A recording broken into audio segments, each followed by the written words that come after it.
Iya, Pak. Oke, selamat pagi, salam sehat untuk semua. Sebelum kita memulai perkuliahan kita berdoa menurut agama dan ajaran kepercayaan masing-masing. Doa dimulai.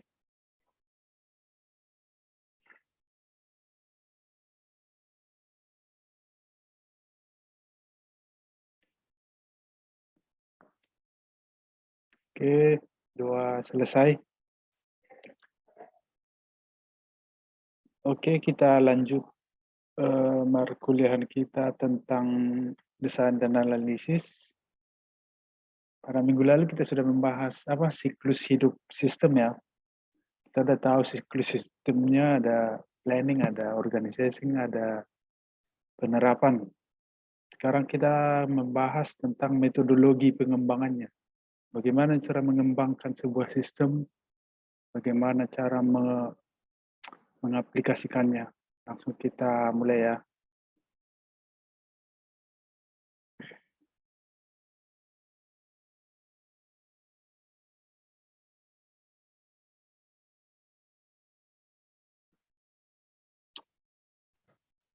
Ini dia metodologi pengembangan sistem. Jadi pengertiannya itu adalah suatu proses yang digunakan untuk mengembangkan sistem informasi. Jadi inilah proses mengembangkan. Kalau untuk orang kan mengembangkan diri, ada belajar, ada menghafal, ada banyak cara mengembangkan diri. Ada pelatihan, ada kursus, itulah untuk mengembangkan diri. Kalau untuk metodologi untuk sistem itu meliputi aktivitas yang dilakukan pada setiap langkah. Jadi setiap langkah itu ada fasenya, ada proses yang harus dilalui. Baru peranan individu dan kelompok dalam setiap aktivitas. Peranan masing-masing. Jangan ada yang ego ya. Minggu lalu kita udah bahas sedikit. Jangan ada ego sektoral misalnya. Jangan ada ego kelompok. Jangan ada ego pribadi. Jangan gara-gara misalnya berantem satu kelompok dua orang, jadi tim itu bubar ataupun tim itu tidak mau lagi melanjutkan sistem. Itu dia peranan individu, pribadi. Orang ketiga itu metodologi meliputi deliverable dan standar kualitas bagi setiap aktivitas. Jadi nggak hanya ikut aja dalam kelompok itu misalnya. Kita harus berperan. Kita harus aktif. Kita harus ikut ambil bagian. Baru empat itu peralatan dan teknik yang digunakan untuk setiap aktivitas. Kita harus tahu menggunakan peralatan yang tersedia. Kita harus tahu menggunakan aplikasi dalam pengembangan sistem ini maksudnya. Mengapa pengembangan sistem menggunakan metodologi? Ini. Jadi metodologi itu ada metodenya. Tidak harus langsung dari pikiran kita, harus ada metodologinya dengan apa? Harus ada arah tujuan itulah, arah tujuannya kemana? Arah implementasinya kemana? Itu dia mengapa pengembangan sistem menggunakan metodologi. Memastikan pendekatan yang konsisten dalam setiap proyek. Jadi konsisten. Apa yang kita rancang, itu yang kita kembangkan. Itu dia, memastikan yang konsisten. Jadi kalau misalnya ada orang yang nggak konsisten, ada istilahnya itu berubah-ubah. Tidak nomaden dia, nomaden. Kalau tempat tinggal nomaden, berpindah-pindah kan. Jadi tidak konsisten, tidak menetap dia. Mengurangi resiko yang berkaitan dengan kesalahan untuk menghindari jalan pintas. Jadi banyak ini, kalau misalnya stres, tidak terpecahkan masalahnya, inilah yang sering disebut bunuh diri. Kalau di pengembangan sistem itu sangat-sangat tidak dianjurkan ya, menghindari jalan pintas.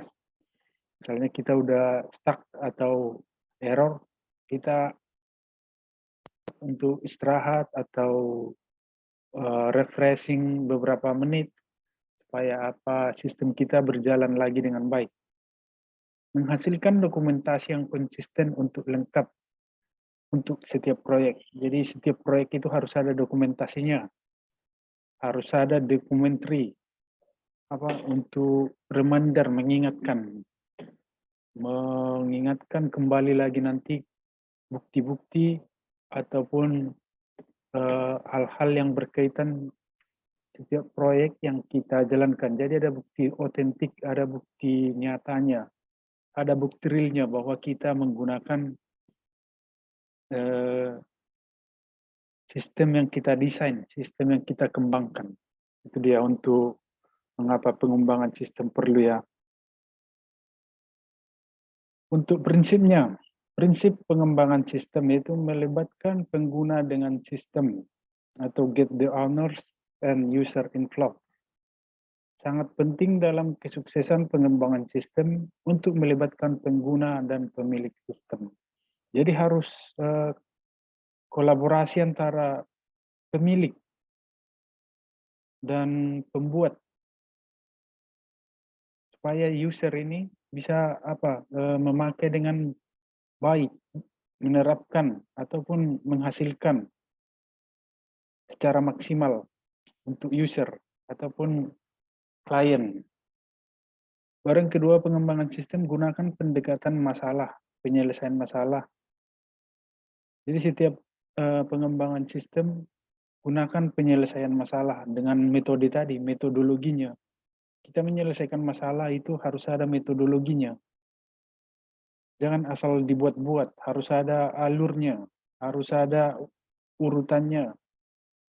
Ini, use a problem solving approach, pendekatan penyelesaian masalah. Teliti dan mengerti masalah dan konteks sistem. Kita teliti dulu masalah kita apa. Jangan kita sering sebut, oh ini ada masalahnya, tapi kan kita nggak ngerti kan di mana masalahnya. Ini ada problem, tapi nggak tahu kita menyelesaikan ini solvingnya, penyelesaiannya apa, problem solvingnya apa, penyelesaian masalah itu bagaimana metodenya.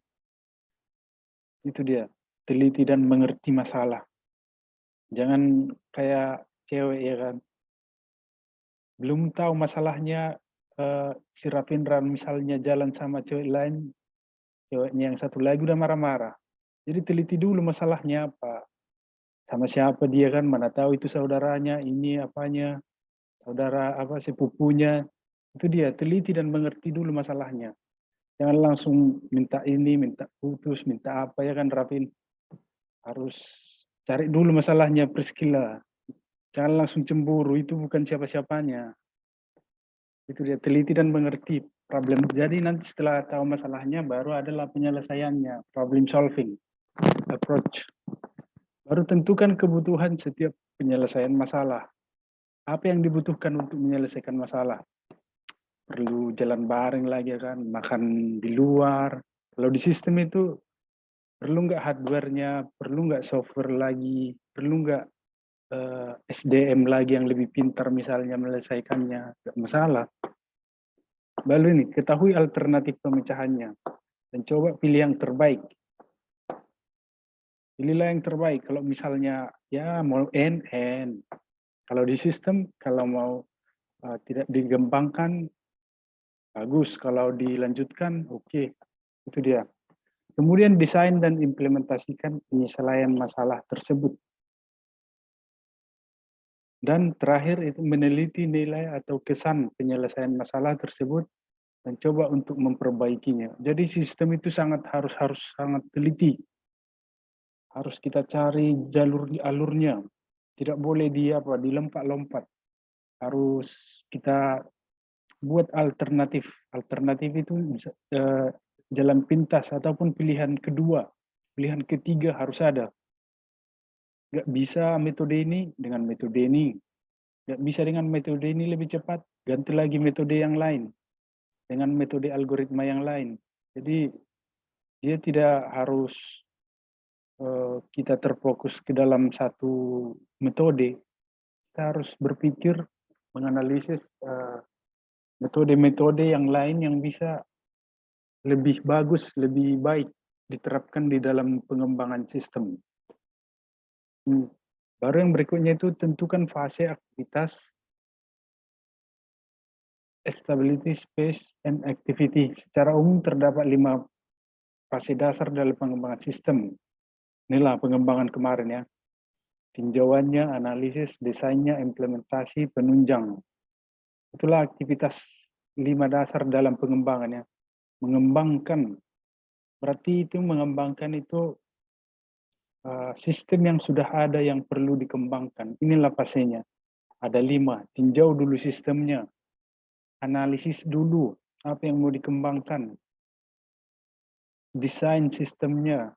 Oh, begini cara mendesain sistem yang kita akan kembangkan.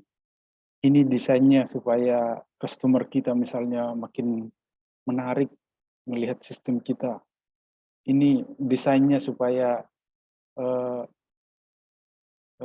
penjualan kita meningkat, itu dia. Baru implementasinya kemana? Udah cocokkah? Penunjangnya. Penunjang ini harus sangat-sangat perlu juga. SDM-nya misalnya, teknisinya, ataupun manajemennya harus mendukung dari atas sampai ke bawah, ataupun manajer sampai ke security ataupun cleaning service harus mendukung di dalam sebuah sistem. Baru tentukan standar bagi pembangunan dokumentasi yang konsisten. Pengembangan sistem biasanya menerangkan hal-hal sebagai berikut. Ini pengembangan sistem ya, menerangkan aktivitas. Aktivitas itu kegiatan kita apa? Tanggung jawab. Kalau misalnya kita admin ataupun developer pengembangan sistem harus lengkap tanggung jawabnya. Jangan nanti kita membangun sistem yang membangun itu tiba-tiba lari, tiba-tiba menghilang. Jadi nggak ada pertanggungjawaban. Di sini dijelaskan itu untuk menerangkan harus ada tanggung jawab per orang ataupun kelompok misalnya. Baru garis panduan kebutuhan dokumentasi. Baru kriteria pengukuran kualitas. Ada sifat-sifat ataupun bagian pengukuran kualitasnya. Harus kita ukur, harus kita tentukan ukuran kualitas pengembangan sistem. Orang kelima adalah lihat sebagai sistem sebagai investasi penting. Jadi sistem itu salah satu investasi besar itu. Contohnya Google, Facebook, Twitter, semualah media sosial itu sebuah sistemnya sangat-sangat investasi besar kan. Dan pemilik sistem tadi itu merupakan orang-orang kaya. Jadi kalau misalnya membangun sebuah sistem harus ada yang dihasilkan. Karena itu sebuah investasi. Misalnya mau buat sebuah aplikasi ataupun startup, itu sebuah penghasilan, sebuah investasi dalam sebuah sistem. Sistem informasi merupakan investasi penting. Jadi apa yang kita bangun, contohnya sistem informasi penerimaan pegawai, sistem informasi penjualan produk, sistem informasi penerimaan siswa ataupun mahasiswa itu merupakan investasi sama kita. Apalagi kita udah jadi, kita sudah buat, kita lagi yang merawatnya, kita lagi yang mengembangkannya, itu sangat-sangat besar manfaatnya. Yaitu pemecahan masalah fleksibilitas, terutama dari segi signifikan biaya. Jadi kalau kalian misalnya membangun sistem, kalian menawarkan diri lagi sebagai perawatan sistemnya, menawarkan diri lagi sebagai pengembangan. Kalian yang dibayar tinggi. Apalagi kalian mengancam akan tutup sistem tadi. Nanti kalian makin dicari, makin diservis lah dari segi penghasilan. Jadi itu dia, untuk investasi jangka panjang. Investasi penting. Yang keenam itu jangan takut untuk membutuhkan ruang lingkup. Ada kalanya setiap proyek yang dibatalkan memiliki biaya lebih rendah dibanding dengan apabila tersebut diteruskan dengan memiliki banyak masalah. Nah, ini harus sangat-sangat perlu ya. Jangan membuat sistem yang sangat ribet ataupun nanti ke depan banyak masalah. Baik dari segi biaya tadi harus kalian pikirkan, dari segi waktu, efisiensi biaya, efisiensi SDM, bisa kalian membatalkannya. Atau lebih rumit, lebih murah membuat sistem baru. Jadi ini kebanyakan sistem yang sudah lama itu lebih banyak biaya membetuli atau mengembangkannya daripada membuat sistem baru. Jadi kalian yang putuskan ya.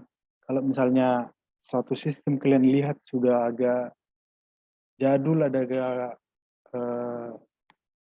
kuno, bisa kalian mengajukan sebuah sistem yang lebih bagus, lebih murah biayanya daripada mengembangkan. Baru yang berikutnya pembatalan proyek jika proyek tersebut tidak fleksibel. Ini ya, hal-hal apabila proyek ataupun sistem tidak fleksibel. Penilaian semua belah biaya dan jadwal jika ruang lingkup proyek dibesarkan. Kecilkan ruang lingkup jika anggaran dan jadwal dibekukan dan tidak mencukupi untuk menampung semua tujuan proyek. Divide and conquer ini sebuah algoritma ini. Sebuah sistem merupakan sebagian dari sistem yang lebih besar dan memiliki sistem yang lebih kecil. Jadi kalian harus tahu mana yang dipakai, pakai subsistem, pakai supersistem. Pecahkan sistem kepada subsistem supaya mudah untuk mengontrol masalah dan mengembangkan sistem yang lebih besar. Yang ke-8 adalah design system for grow and change. Desain sistem untuk berkembang dan berubah. Kebanyakan sistem analis mengembangkan sistem mengikuti perkembangan yang secara langsung dirasakan pada saat ini. Entropi yaitu yang biasa berlaku dan tidak bisa dihindari oleh sistem. Jadi bagaimana mengembangkan kerusakan yang biasa berlaku dan tidak bisa dihindari sistem. Kita harus tahu itu ya. Mana yang berlaku sekarang, mana yang akan berlaku tahun depan, bulan depan. Dan itu tidak bisa dihindari. Kita harus mengembangkannya. Kalau tidak, kita akan ditinggalkan. Ini desain sistem for grow and change. Desain sistem untuk makin berkembang dan berubah. Jadi untuk metodologinya ada di sini metodologi FAST. Misalnya kalian pakai metode FAST untuk mengembangkan sistem ya. Forecasting and assessment. Ini forecasting, penilaian dan pemberi pendapatan. Baik itu dari segi penilaian melalui sains dan teknologi. Baru ada metodologi life cycle project. Itulah yang minggu lalu ya. Ada planning, ada analisis, ada implementation. Baru ada metodologi case, computer aided system engineering. Nah, inilah yang 3 ini. Jadi kalau ada yang menanya bos kalian di perusahaan, di kantor, apa yang kita lakukan dalam mengembangkan sistem kita ini? Misalnya kalian diterima di perusahaan startup ataupun aplikasi ataupun ISP, bisa kalian sampaikan ada metodologi FAST, penilaian yang sudah forecasting and assessment, ada metodologi life cycle project, ini sebuah lingkaran, ada metodologi case, computer aided system engineering, itu dia. Itulah tadi dari pengertian metodologi, pengembangannya, prinsip pengembangan sistem, ini baru fasenya sampai metodologi pengembangannya. Baru ini yang berikut sistem siklus hidupnya untuk mengembangkan ya. Pengembangan sistem. Ini. Pengembangan sistem.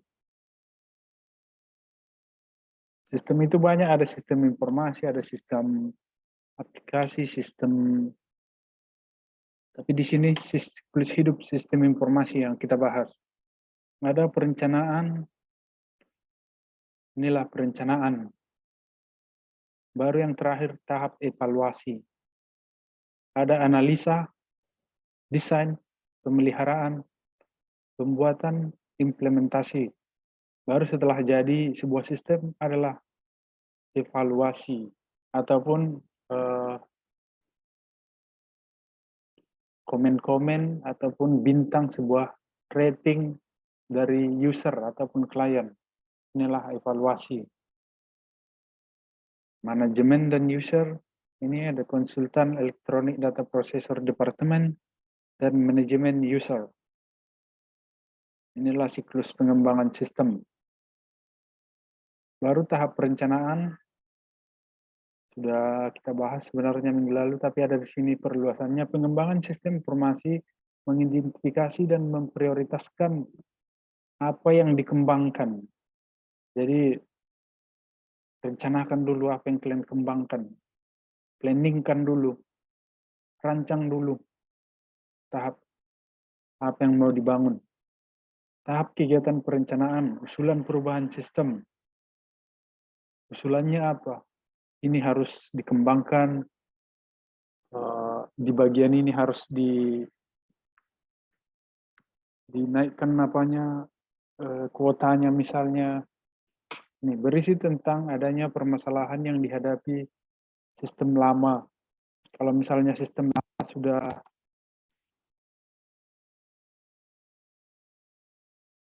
lama sudah tidak dipakai atau sudah ketinggalan zaman, bisa diganti, bisa diusulkan.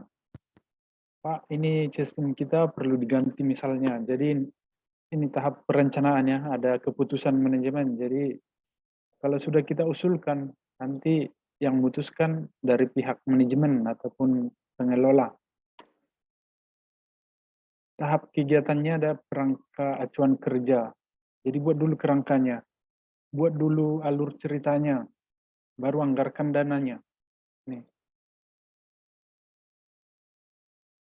Jadi kita harus memberikan sebuah usulan pengembangan sistem itu harus ada ini ya, harus ada alasan kita. Apa usulan perubahannya, apa keputusannya, apa acuan kerja kita mengusulkan sistem itu, anggaran dananya berapa, baru siapa tim kita yang akan mengembangkan, baru penilaian kelayakannya apa yang bisa kita dapatkan, apa yang kita hasilkan. Ini tahap pengembangan. Inilah tahap pengembangan sistem ya. Siklus hidup pengembangan sistem, masih ada SLDC. Nah, itulah cycle tadi, ini System Development Life Cycle. Baru ada survei, ada analisis, ada desain. Apa yang mau kita desain? Ada pembuatan, membuat rekayasa sistem baru, implementasi, pemeliharaan. Jadi untuk mengembangkan pengembangan ini, yang 5 ini ya, yang 6 lah, 6. Gak bisa pisah itu. Harus sejalan, survei dulu, baru analisa. Setelah disurvei, dianalisis. Apa yang menjadi masalah, apa yang perlu dikembangkan, apa yang ketinggalan. Setelah dapat itu kan, apa yang perlu datanya, setelah itu dapat, baru perlu desain. Desainlah apa yang mau kau kembangkan, dengan metode apa, dengan cara apa, dengan software apa, dengan aplikasi apa, baru pembuatan. Setelah dibuat tujuannya, buat desainnya, buatlah, rancanglah. Atau ini, implementasi pemeliharaan. Ada juga dengan metodologi waterfall, itulah kemarin ya. Metodologi air terjun dari atas ke bawah. Setiap tahap harus diselesaikan terlebih dahulu sebelum meneruskan. Jadi ini waterfall ini sangat-sangat bagus ya, metode air terjun. Selesaikan dulu tahap pertama, tahap kedua, tahap ketiga. Tidak boleh lanjut misalnya ke tahap proposal, tidak boleh lanjut ke bab satu kalau misalnya proposalnya belum disetujui, belum lengkap permasalahannya, belum lengkap latar belakangnya, itu dia. Tahapan tersebut dilakukan dengan memakai teknik iterasi pengulangan, di mana suatu proses dilaksanakan secara berulang-ulang. Dan ini sangat-sangat bagus juga. Kalau misalnya kalian membuat tugas akhir, inilah itu. Proses dilaksanakan, ada yang bimbingan sampai berkali-kali, sampai berminggu-minggu, ini berulang-ulang sampai mendapatkan hasil yang berulang apa yang diinginkan. Untuk tahap evaluasi itu bertujuan memastikan bahwa pengembangan sistem sesuai rencana. Inilah yang sering diperiksa oleh KPK karena sebuah sistem ataupun proyek tidak sesuai dengan apa yang diharapkan. Ini evaluasi, dananya nggak sesuai misalnya, kualitas proyeknya tidak sesuai sama yang diharapkan, ataupun sistem yang kita bangun tidak sesuai dengan dana yang kita ajukan tadi, inilah dievaluasi. Evaluasi dilaksanakan oleh user management ataupun tim koordinasi analis. Jadi yang melakukan evaluasi biasanya itu petinggi-petinggi. Dievaluasi kinerja karyawannya, dievaluasi kinerja bawahannya. Dananya kemana, diaudit. Ini ada evaluasi pengembangan sistem. Mengevaluasi apakah pengembangan sistem telah berjalan. Nah, evaluasi penyerahan sistem. Jadi setelah sistem tadi kita bangun, kita serahkanlah seluruhnya ini, mengevaluasi apakah sistem yang setelah selesai berfungsi. Kalau dites, uji coba misal, ada uji coba. Baru tahulah di sana setelah dicoba, inilah hasilnya. Efisienkah, efektivitas waktu respon, kelengkapan informasi, baru SDM-nya berapa orang. Kalau misalnya sama manual dengan sistem yang kita bangun untuk apa? Jadi harus efisien dalam hal waktu, efisien dalam hal dana. Itu dia untuk tahap evaluasi. Evaluasi pengoperasian sistemnya apa, gampang, jangan rumit. Kalau misalnya sebuah aplikasi kita pakai ataupun sistem, kalau kita misalnya disuruh masukkan ini, masukkan nomor KTP, masukkan nomor kartu keluarga, masukkan nomor SIM, kita langsung malas kan. Kita langsung uninstall itu sistem ataupun aplikasi tadi. Jadi ini evaluasi pengoperasiannya itu gampang. Kenapa orang suka dengan Facebook? Itu karena daftarnya gampang, ataupun YouTube. Kita membuka YouTube gampang. Itu dia pengertian daripada ini. Mengevaluasi sistem informasi yang diterapkan. Ini hasil evaluasi menjadi bahan masukan. Jadi aplikasi sekarang itu gampang kita mendapatkannya, gampang kita memakainya, makanya kita tidak meninggalkannya, kita tidak uninstall misalnya. Itu tahap evaluasi lanjutannya. Baru siklus hidup itu ditemukan Marlene P. Bisa kalian baca itu nanti. Nih. Inilah desain alurnya. Deteksi masalah, pengembangan ya, untuk pengembangan sistem. Deteksi masalahnya, investigasi, analisa kebutuhannya, perumusan alternatif sistem, pemilihan sistem terbaik, desain input, desain output, sampai ke perubahan sistem. Inilah yang dihasilkan nanti, perubahan sistem. Apa yang kalian kembangkan, apa yang kalian rancang dari sistem yang sudah ada, inilah hasilnya, perubahan sistem.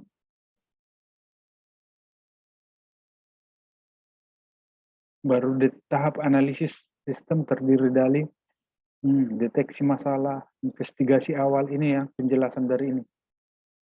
Ini deteksi awal, investigasi awal masalah, mendeteksi atau mencari apakah permasalahan yang ada dalam sistem berjalan. Harus ada setiap langkah itu ada laporannya. Kalau hasil di investigasi awal, nih, deskripsi yang berjalan. Tahap analisis sistem lanjutan yaitu analisis kebutuhan, perumusan alternatif sistem.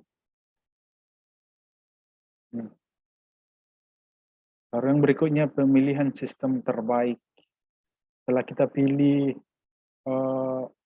sistem yang kita bangun, kita buat alternatifnya ada 1 sampai 2 misalnya, kita pilihlah sistem mana yang terbaik, sistem mana yang cocok, sistem mana yang sangat-sangat efisien dalam pengembangan, dalam penerapannya.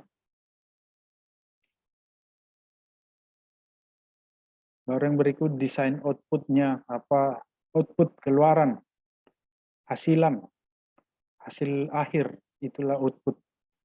Ini untuk mendeskripsikan dokumen, laporan, desain input, masukan, baru desain file database.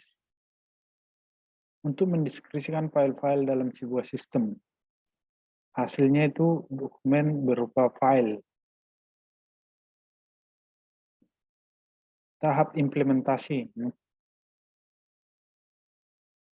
Tahap implementasi ada programming dan testing. Makanya kalau misalnya buat sistem ataupun tugas akhir itu kan termasuk proyek. Jadi kalian di sana nanti kalau misalnya pas sidang ada namanya programming dan testing. Jadi program yang kalian buat harus dites. Berjalan atau tidak. Sesuaikah sama proposal awal, sesuaikah sama desain awal, sesuaikah sama metode awal ini. Di tahap implementasi programming dan testing. Baru pelatihan dan persiapan lainnya. Melakukan pelatihan sistem. Jadi nanti kalian buat sistem tapi kalian tidak tahu memakai, itu harus ada pelatihannya. Hasil. Kalaupun misalnya orang yang merancang, orang yang membuat, kalian harus minimal tahulah cara mengoperasikannya, cara membuat laporannya, cara memakainya. Jadi tidak kosong gitu. Tidak hanya serah terima aja, tidak hanya melihat aja, tidak hanya pemakai, harus tahu dulu pelatihan, latih dulu. Baru pergantian perubahan sistem. Inilah terakhir. Merubah, mengganti sebuah sistem lama ke sistem baru, penyerahan pertanggungjawabannya harus ada. Jadi admin lama misalnya, ataupun perancang pertama, harus ada serah terimanya sama kita, ada buktinya. Jangan langsung terima, belum tahu alurnya, belum tahu permasalahannya apa, belum tahu desainnya apa, udah langsung terima. Tidak boleh, harus pelajari dulu mana yang perlu diganti dari sistem lama. Itulah hal-hal yang sangat-sangat perlu ya dalam pengembangan sistem. Nih, pengembangannya sudah lengkap ya, bisa kalian baca ulang dan bisa kalian cari lagi. Nanti pertemuan 4 kita coba buat tugas, misalnya sebuah proyek, mana yang perlu dikembangkan, mana yang perlu didesain ulang, kita buat sebuah masalah. Jadi kita tahu sampai di mana kita mengembangkannya. Oke, sampai di sini penjelasan singkat perkuliahan kita. Ada yang ditanya karena waktunya di sini less than 1 minute. Ada mau ke tanya Priscilla? Nggak ada, Pak. Kalian cuma ini ya, 8 orang. Sindu. Ada 2 yang nggak masuk, Pak. Oh,